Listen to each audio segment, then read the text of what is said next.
but I think we have preference for conversation rather than airport waiting rooms. So it's an absolute delight to introduce Bruce Cain, who is a Charles Louis Ducommun Professor in the School of Humanities and Sciences at Stanford. Bruce is also the director of the Bill Lane Center for the American West. Prior to Stanford, he taught at Berkeley from 1989 to 2012, and before that at Caltech from 1976 to 1989. He received a BA in history from Bowdoin, a B.Phil from Oxford University, where he was a Rhodes Scholar, and a PhD from Harvard University. So why are we here with Bruce today? You might think it's because I was Bruce's TA in 1987 and wanted to catch up. That, however, is wrong. My performance in that class did not augur well for my future in teaching, but Bruce, I think, forgave me. Instead, it's because when we try to translate science and social science into policy, there's one last step. And that step is the political process that takes knowledge and spits out rules of behavior. And that's why our political scientists are so important if we're going to actually have an impact on policy making. In some sense, in all my experience of thinking about water, the economics are relatively straightforward. The politics are super complicated, and I can see somebody who's on a policy side in California going like this. So it seemed good to actually invite somebody who knows something about politics, and Bruce has spent his career on both sides of the divide, studying policy very broadly, but with special attention to the environment. So he's the ideal speaker as a keynote for today. The title of this talk makes that clear as well. Keeping it clean, making resilient policy in a toxic political climate. Bruce, thank you so much, and the floor is yours.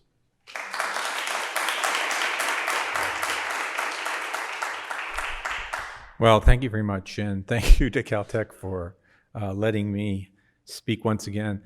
This room used to be something else. I remember teaching American politics here, but I've been to Caltech several times since I left here in 1989, but I have not ever spoken to Caltech audience, so this is a first for me since I've left. So look, as described, I spent the first 30 years of my career, I am very old, studying politics and governance. And then I accepted, actually on the advice, she probably doesn't remember and probably will deny it, but Megan Mullen actually encouraged me, both by having been a student that studied water policy and then at a meeting at the Midwest, to take the job at Stanford at the age of 63, which seemed to me rather ancient to be changing jobs. And to run the Lane Center, the American West. And it turned out to be a very good decision. And the Lane Center is located over in the engineering quad, and I got interested in both water and in energy politics, and educated myself by teaching with professors. This is relevant to the question of how to better integrate the social sciences and the sciences. And step one is making sure we have a common language and a common basis of understanding. And co-teaching and mingling and living in, to take this new sustainability building, one of those groups should be a mixed group. I know they're resisting right now because it's all about the money, but you tell them, no, it's not all about the money, okay? We have the same problem at Stanford. It's all about the money at Stanford too. But if you mingle people, then they learn. And I learned, I know, because I went through that transformation. And I don't think we're going to really, right now, in the minds of many natural scientists, and we love you, natural scientists, we love you, but your notion of collaboration is to use our name to get more money, okay? Not to actually listen to us and interact in a real way. And that's fine. I'm willing to do it, and I'm sure they'll be willing to do it. But if you really want to make a difference, we need to get on common ground. We need to have that conversation. And I can just tell you that was the case with my life. All right, but enough of that. Talk a little bit, the Lane Center, we have a healthy endowment. We have about 27 internships, some of them with state agencies in the summer, like the CEC, the CPUC. We do the Department of Water Resources. We don't do the control board, but we could be having a conversation. As you know, Felicia Marcus is now at Stanford and co-teaches the course on energy. with me. So we have classes. We're doing a SOCO up and down the west coast of America, looking at issues of coastal deterioration, erosion, wastewater treatment, all kinds of things. And I have found doing these SOCOs with the students, I learn a lot, because there's nothing like seeing these facilities in person to really understand what the issues are and to talk to the operators. So these are things that a private university could do, like Caltech. If Stanford can do it, Caltech can do it. And we have right now 3 major projects. One of them is relevant to this conference, which is we're looking at groundwater issues in the Central Coast. Why the Central Coast? Because that's an area, for the most part, Monterey, down to Santa Barbara, which is largely cut off, Santa Cruz too, cut off from the state and federal water supply, the system, which I'll show in a minute, of canals, et cetera. And so they're very dependent on groundwater and surface water, and the surface water has been restricted both by climate change and by policy related to the Endangered Species Act in Monterey, which is what I'm going to talk about. So we have a project on wildfires. We have taught on sea level rise. We've done a lot on droughts. So I'm going to take from all those experiences to have a bigger political picture rather than to subject you to any specific papers, except at the end I do want to talk about some work that we did on what I see as a potential problem with respect to the treated water problem that we're, I think, going to be taking on as we have more of these one water solutions where we take treated water and put it in with reservoir aquifer water. I think we are playing with a potential danger in the toxic environment that we live in, okay? So I will start out fairly broadly about putting a context on sustainability issues and then hone down specifically on water. And I'm going to spend a lot of time on something that was mentioned in passing, which is the role that legacy policies and institutions play on dragging us down and why we can't. This is the hardest argument I have at Stanford because the scientists don't get it at all, no matter how many times I say it. We have to look at our institutions. We won't make good policies if we don't have the right institutions and the right institutional incentives. And they have to see the importance of this. And that's going to be the hardest thing for social scientists to do, is to get them to see that policies don't appear magically, okay? They are subjected to all the incentives and the thick stakeholder environment and the political environment that we all know to become increasingly contentious at all levels, okay? All right, so let me start with, because I work in water and energy, it just strikes me over and over again, there may be more cross-learning we should be doing across these two spheres. And I just took a bunch of things that, there is something here that I want to get rid of. I hope this doesn't ruin everything, but it says give subtitles a try. Is there a way to get rid of that? No, never mind. All right. I'll just ignore that. So here are my little lessons, and there are many more. This is just a few, okay? First one, which is the theme of the conference that Hannah set up here, which is the notion that measurement matters. Everything from assessing the problem to setting the goals to doing the enforcement and implementation to giving out credits to giving out penalties, all of that is going to require accurate measurement. And believe me, that will be politicized at various points. So we see, for example, in a lot of sustainability issues, people that are in WUI areas or people that are in flood areas are going to fight the classification of risk, which is itself murky, because they don't want to pay in the short run the higher insurance costs, or they may not be able to get insurance. So I'm not making fun of that. That's obviously a real problem. But the point is that people getting accurate data when we include people, we were talking about the problems of data when you're just dealing with a natural environment. Well, becomes especially problematic when you're dealing with people because they have incentives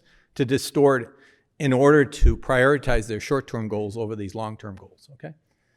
Storage, and more storage. Every time I go to energy or water, it's all about the storage. And the more we go to weather-dependent forms of energy, i.e. wind and solar, right? The more we have to worry about storage, because right now we have negative prices on solar during the day because we have way too much solar and we're wasting it.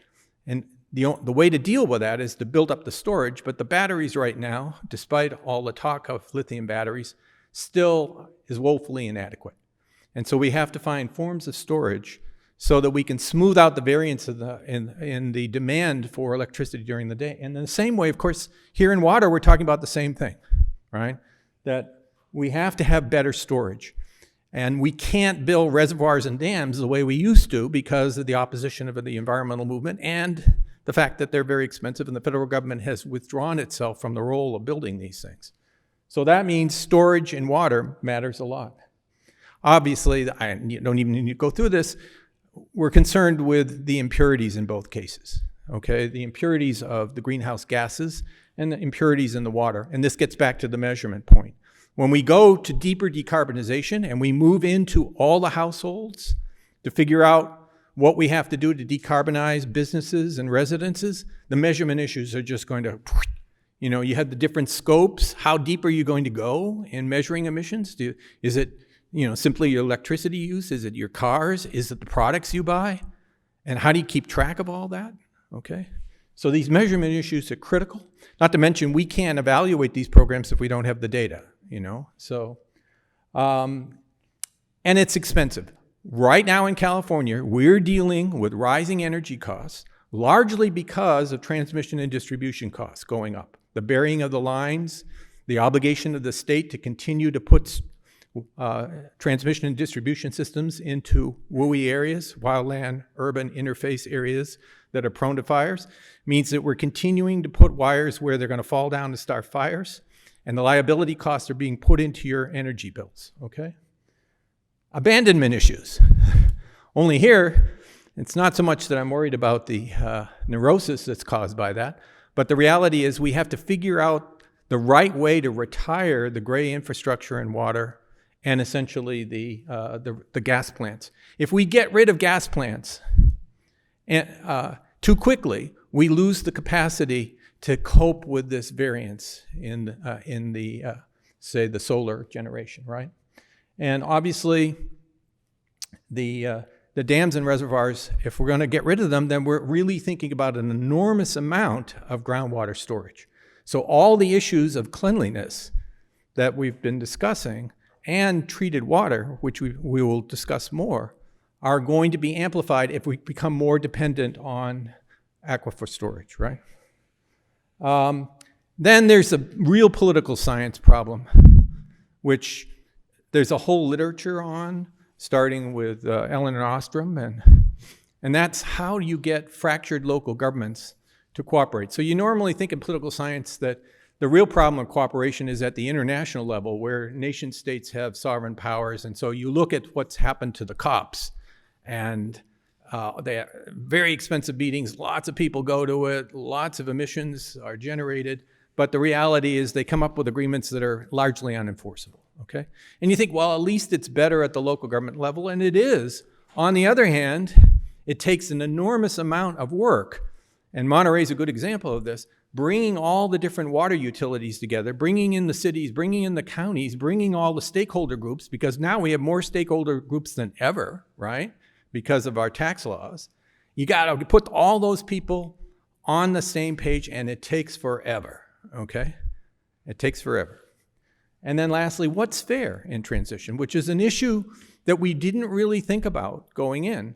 But in the electricity world, what it is, it's how fair is it that the middle class gets to have solar panels and pay less in their utility bill in the long run. Now, of course, they have to pay up front, but in the long run. Or you look at who's driving the electric cars. Thank you very much. They're largely middle class, upper middle class people, right? And the water issues in California have tremendous distributional problems too, because when we had droughts, the people were at the bottom of the line, either in terms of the state water system or in the Central Valley. Many of them were having to depend on bottled water. So these are common issues. And I don't know when we have to bring them together or whether we keep them in the back of our mind, but we should realize that there may be cross-learning across these different fields, okay? All right. Polarization is a factor, and we in political science can talk your ear off about polarization. And you've got a real expert here in Mike Alvarez, okay? So I'm not going to say that polarization is the key thing when we talk about water issues. We do find statistically significant variations in attitudes, largely because Republicans are suspicious of government doing anything, let alone purifying your water, okay? So it's there, but really it's a whole set of collection action problems that go beyond polarization that we have to deal with, okay? So let me just frame then where I'm going in these three questions. And the first one I want to start is, what are the forces historically and in terms of the contemporary world that are shaping water policy? This is the legacies point that was mentioned in an earlier panel. And it's so important with water. The energy people at Stanford are still getting educated because they were in different departments. Now they're in a sustainability school. And I was told by Dick Luthi, my buddy over in water, that it was news to the energy people, Arun and Yi, that there were so many of these legacy things that they had to deal with in water, not to mention the fracture of the system, of course. So look, one legacy is natural legacy that we're dealing with right now, which is the West is different, okay? The West is different. Those of you who are here from the East, we have a different situation.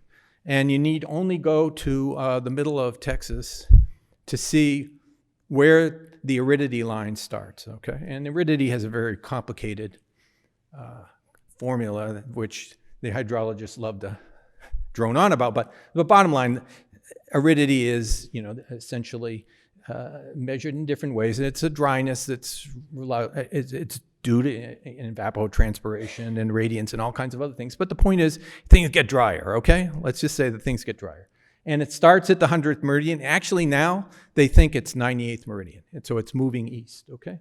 And that means that we're dealing with an unusual problem of water supply. The problem is not that we don't have water. It's that the water is heavy in certain areas. So you get up to the northwest, you have very heavy water, amounts of water, but you have to transport that water to other places because the predominance of the sort of semi-arid environment. So the policy challenge there is about the, if you like, the transporting of water from where it is abundant to where it's scarce, which is, again, in the energy world where we are right now. Try to put utility scale solar and wind in Pasadena or Palo Alto.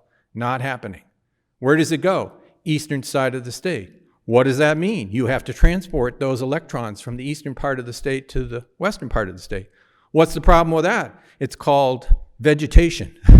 It falls on the wires. It's called winds that drive the sparks. It's called wildfires that bring enormous amounts of damage to homes and making it very hard for us now to get wildfire insurance. So it has tremendous costs to have a system of this distribution, but the distribution is a critical part of dealing with the conditions of the West as we found them, okay? And are getting worse as a result of climate change. So in our American West class, we make a big deal of these three things, and a lot of our policies are built around them. The aridity, which I already mentioned, the seasonality, which means that we can have rainy periods followed by dry periods, which leads to the wildfires. So that's a critical problem with wildfires. And then the variability, meaning year to year, we have periods of drought. So this gets back to storage. We think the droughts, it's possible. The attribution science is still nascent, i.e. explaining how the climate change translates to extreme weather in given places. That's attribution science. That is still in its nascent phases. But at some point, we know that some areas are going to get hotter faster than other areas, but which ones are still a little bit imprecise. And so that means more water stress throughout the West. This was mentioned earlier. I won't dwell on it. And so it gives us what I call, or what we call in our class, the too little water problem, okay? The too little water problem is, well, sometimes we don't have enough water, and it plays through the agricultural sector in these legacy rights that we have, such that people who have lower rights, more junior rights, are cut off. And so if you drive up the 5 and the 99 and you see all those trees that have been cut down and are dead, that's because they had junior water rights and they weren't getting water. And at the same time, they were moving from crops like alfalfa that could be fallow, which is a strategy for dealing with drought management.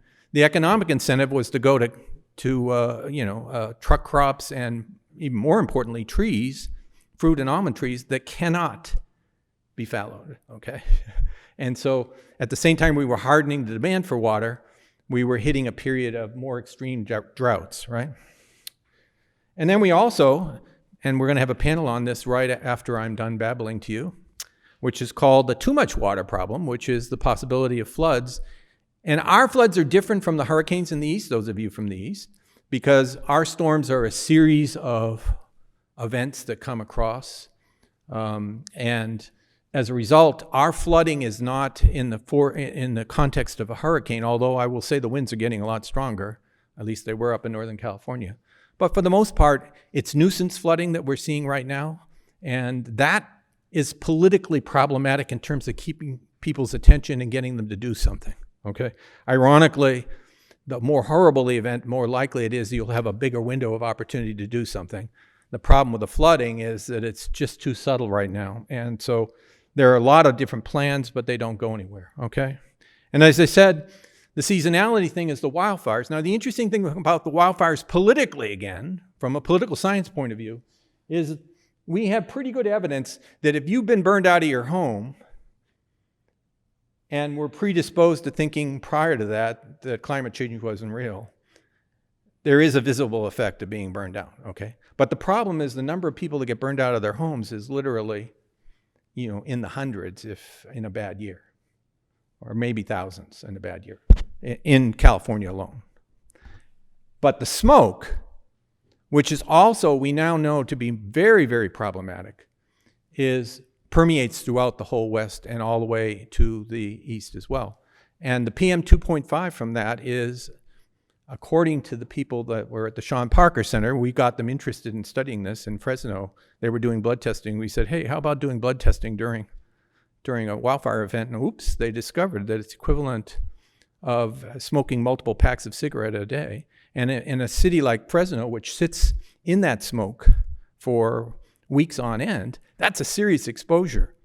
And so women and older people are much more prone to having hospitalizations or medical problems as a result from that, okay? So then there's the problem of costs. And you can see the distinctiveness of the wildfires in the bottom middle panel, you see? It's not as if wildfires don't occur. They're occurring even in places like Germany now.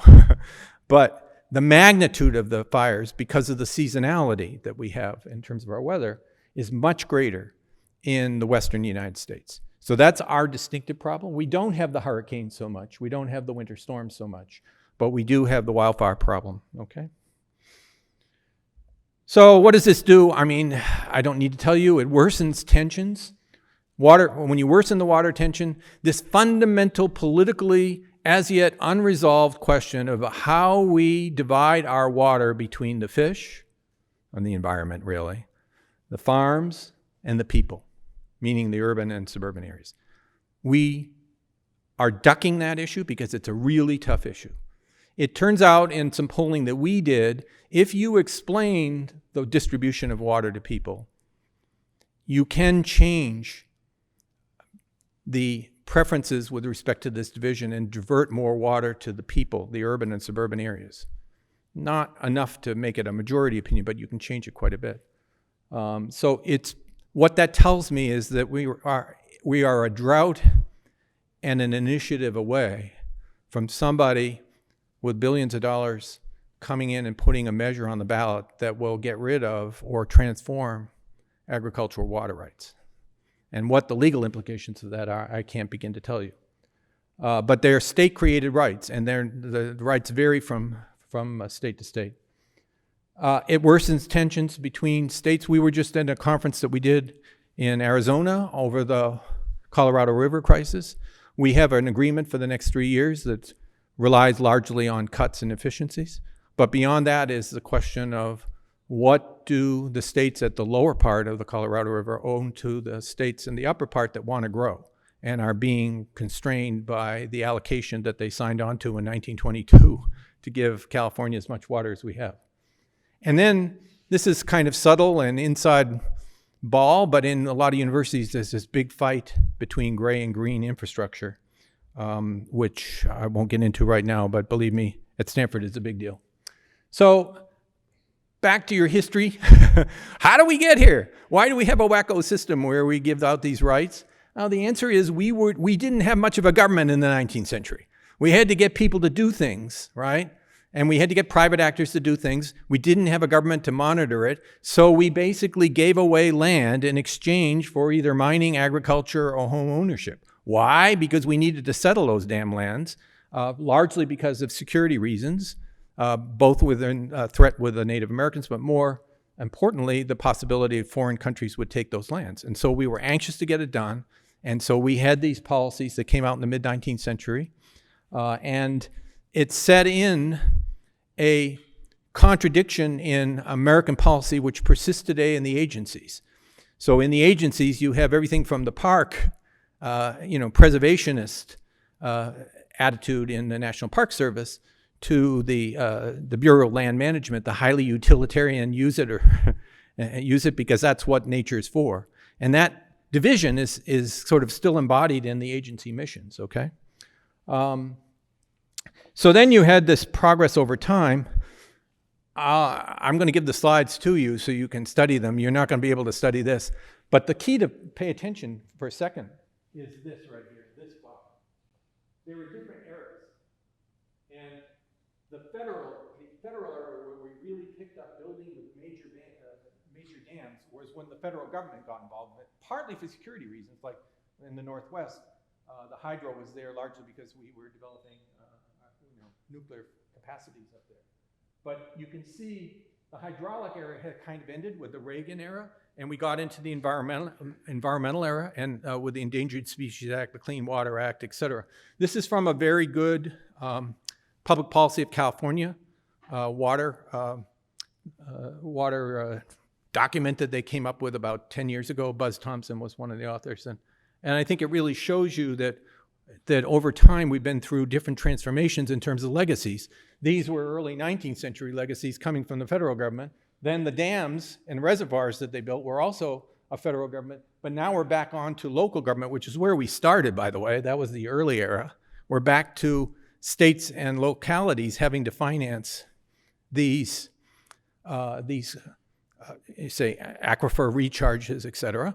And you can read how they're doing it. Sometimes they're doing it with grants. So they are getting money from the IRA or the BIF or any of the other federal bills. But a lot of it is also through fees or through other kinds of local sources of funding like bond measures, et cetera. So we're being thrown back to that.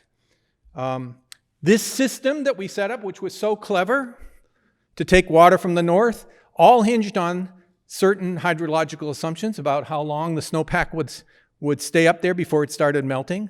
So the snowpack is receding up the hill. Secondly, the water is releasing earlier, gets back to storage, storage, storage. We have to think about storage, okay? And right now, I think it's safe to say it's really hard to build reservoirs and dams. And moreover, after a while, they accumulate silt. So the San Clemente Dam had to be taken down because basically the silt behind it made the capacity of the dam to be a fraction of what it used to be, okay? And so we have infrastructure issues with respect to the dam, and we also have the fact that we can't build new ones. But getting rid of that creates this huge infrastructure question, which is how do we replace those dams and those reservoirs? Do we build more, or do we resuscitate the old gray infrastructure and fight with the environmental community about this? Do we rely on more aquifer storage? Well, some communities will. But guess what? Not every community can, because you have to have the right soil conditions in order to store the water. And a fair amount of effort goes in these days at Stanford and elsewhere to looking at where the soil is right to store the aquifer. And that's one thing. And then you have to ask, well, what are the natural contaminants in there, and what are the other possible contaminants from human beings around those aquifers, okay? And then, do we recycle and desalinate more? Well, first of all those issues of gray infrastructure have environmental objections, and secondly, they have cost. So we're in a tight bind. We need to do storage. Climate change is going to require that we do more storage, but we're getting fussy about how we do storage, and it's getting expensive to do storage of any sort, okay? So these are the legacies that we referred to earlier. We got a legacy of letting people live where they damn well want to, okay? And so when you think of the wildfire problem, part of it is people want to live in the beautiful areas which we know to be dangerous. We know that, okay? And they also want to live in areas that are drought. So you look at the growth down in the riverside in the Inland Empire, okay? And they can get water fairly cheaply because of the Colorado River Compact, which may disappear, by the way, right? And then they can build golf courses and artificial lakes at the same time that we were having drought measures throughout the rest of the state. How long do you think that equilibrium lasts, okay? And as I said, we got 3 years before we have to negotiate that Colorado River Treaty to be something more serious than what we've done so far, okay? And then we've got infrastructure that is currently up at risk. And this gets to the sea level rise problem, that if we get flooding and sea level rise, we have to we put a lot of our infrastructure, especially in the Bay. We've got at least 5 or 6 wastewater treatment sites all around that. And Lord knows, there was a guy named Craig Criddle at our center that was thinking, or at Stanford, that was thinking about, well, what are the backup systems if those systems fail during a massive set of flooding, okay? But, and then letting people live and put their infrastructure near water, letting people rebuild over and over again areas. This is the fire that was up there, the Atlas fire, and the different colors are the fires that had been there previously. So it wasn't news to us that there would be fires. And it's just the same thing in the East with the flooding. We let people move into those flooding areas. Again, these aren't easy. I'm not saying it's an easy thing to change that, but I'm just saying these are the legacies that came from the way we think about things. And then we have fractured governance, okay? DWR and control boards, separate agencies, CEC, CPUC, CARB, all have different pieces of the sustainability and energy, okay? And when we tried to do something about it with IRWIMS, this is a paper I did with Liz Gerber, guess what? The idea was, okay, you guys, get together at a watershed basis to resolve problems of water supply and quality. Send us your proposal, we'll fund it, and that'll get you started. All of which turned out to be true, but then as soon as they got their money, that was the end of the collaboration. You can't incentivize long-term collaboration without long-term funding. And so the IRWIM program largely funded a bunch of things that were sitting there, but it has produced good information, and I don't want to put it down, but it isn't what they hoped it would be, or I had hoped it would be, okay? And moreover, why didn't we put the GSAs inside the IRWIM structure? Explain that one to me, okay? And then you have the permit complexity. Even if we decide to go forward with the aquifers and the rest, you read all the descriptions of these proposals, these one water proposals, and you see, wow, there's a lot of permit complexity you have to go through. We know how to make that easier. And during emergencies, Jerry Brown clicked his fingers and made a lot of drought management possible that would have required permitting. So we know how to act in emergencies. But when we turn the emergency off, the motivation and the incentives completely shift and make it harder. Inertia kicks in, okay? And, and some of it has legitimate questions. So you'll see when I talk about Monterey in a second, they were very concerned about trout, okay? They were, but this was an episode on the San Francisco Creek, which Hannah will remember, maybe, is over on the western side of campus. And the creek needed to be dealt with because it was flooding, particularly down in the lower reaches. in the poorer communities in East Palo Alto. Okay, so there's an environmental justice component to that, plus a lot of Stanford students that are looking for cheap housing. So they had a plan to deal with all that, and it took them literally 7 or 8 years to do it because of all the permitting. They would go to one agency, they'd get one agreement, then they'd go back to the other agency would fight with them about it, and they'd go back and forth, back and forth, back and forth. They wouldn't sit all in one room, and they wouldn't give one comprehensive plan. And so the guy that was running this was somebody I knew from Berkeley, and he was fit to be tied that whole time. So we did a project on that. Then you got this problem of local capacity. And a number of the political scientists here know a lot about this. And that's that in the way we have allowed cities to grow up and in the natural movement called social sorting, where people move to be with other people like themselves, either for income reasons or other reasons, you have an enormous amount of social sorting. And Gary Miller, when he was here, was one of the first people to write about this when he wrote his book about city incorporation, cities by contract. And so when people move with their feet, which is something the economists like to talk about, and it's true, people can choose the collection of goods and public goods that they want. The reality is some people get the short end of the stick, right? And unfortunately, in the water world, and this came up today when we were talking about Los Angeles, water and power, they have the capacity to do these amazing things and to buy this equipment. But, a lot of these small water districts don't have it at all. And so and when we get to the energy world, forget about it, okay?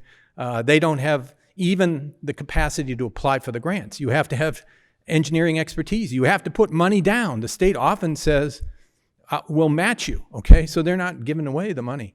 And it took the legislature to really beat on the Irwin process to get some of the wealthy communities to add partners to their grants. So this capacity issue is both important and it affects who can play in this game and who can't. Now, there's another aspect of this, which is the cities that can will do, and the ones that can't won't do. So Foster City was faced with flooding problems. Foster City was a kind of little island that got filled in with landfill.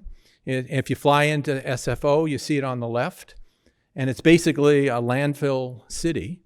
And needless to say, it was starting to flood. And the Fed said, your insurance rates are going up because you're dealing with terrible flood problems. And so Foster City wouldn't let Stanford come talk to them because Stanford's answer at the time was, well, you can take care of this problem with salt ponds and natural capital defenses. And they said, no, we have an insurance problem. We don't want to hear from you guys. But they eventually put levees in. But when one city puts a levee in, it's sort of like the seawall problem on the coast, because the water has to go somewhere. It doesn't just stay where you put the wall. And so you're creating a problem further down. And the Berkeley people have done analysis of this, and they see how the water goes in different areas. And that's the kind of analysis, obviously, we've got to be doing up and down the state, right?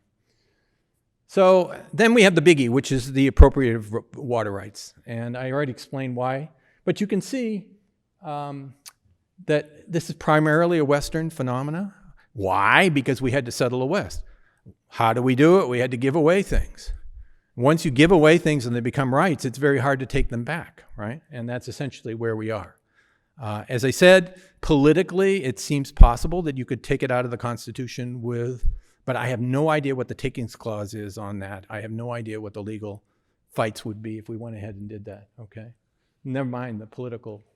And as we know, this is the great irony, is that, of course, agriculture crops directly account for less than 2% of our GDP in the state. Less than 2%. But you'd be a fool if you didn't think that agriculture is an important industry and a powerful one politically, okay?